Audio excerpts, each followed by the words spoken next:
皆さんこんにちは。バルーンパフォーマーのシャンです。今回はバルーンを始める上で最初に覚えなくてはいけないこと、バルーンの膨らませ方と結び方をご紹介します。では解説に移ります。まずバルーンの両端をつかみ、バルーンをしっかりと伸ばします。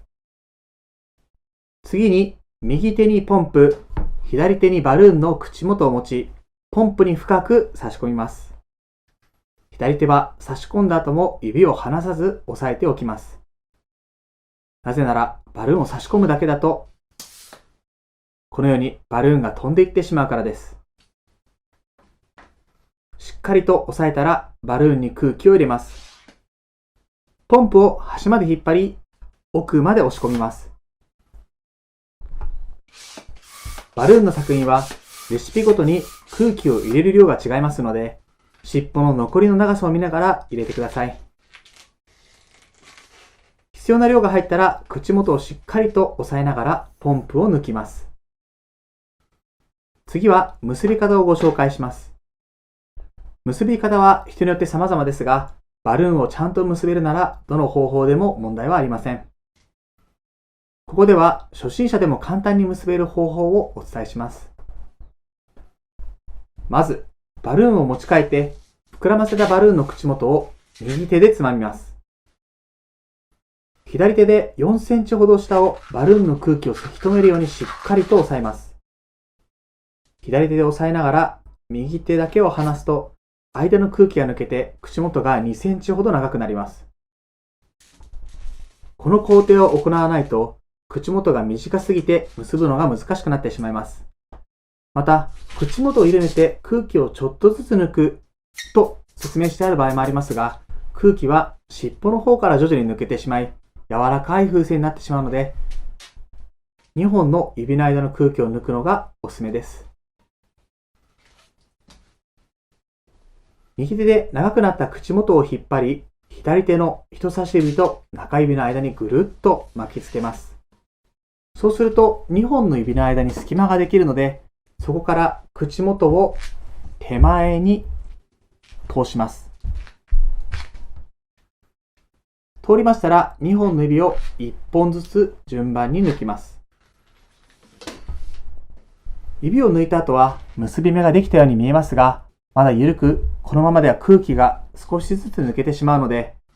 結び目をバルーンが膨らんでいる方向に軽く押し付けるように移動します。この時、勢いよくきつく締めすぎると、バルーンが強く擦れて穴が開いてしまったりするので、注意が必要です。緩んでいた結び目が締まり、バルーンをしっかり結ぶことができました。また、口元を動物の鼻などに使う場合は、指を抜いた際に結び目を軽くつまんで口元側へ移動します。口元の短い結び目を作ることができました。しかし、このようにバブルが少し歪んでしまうので、こうやってバルーンをストレッチなどして整えてあげる必要があります。他にも何種類かの結び方をご紹介します。この方法は、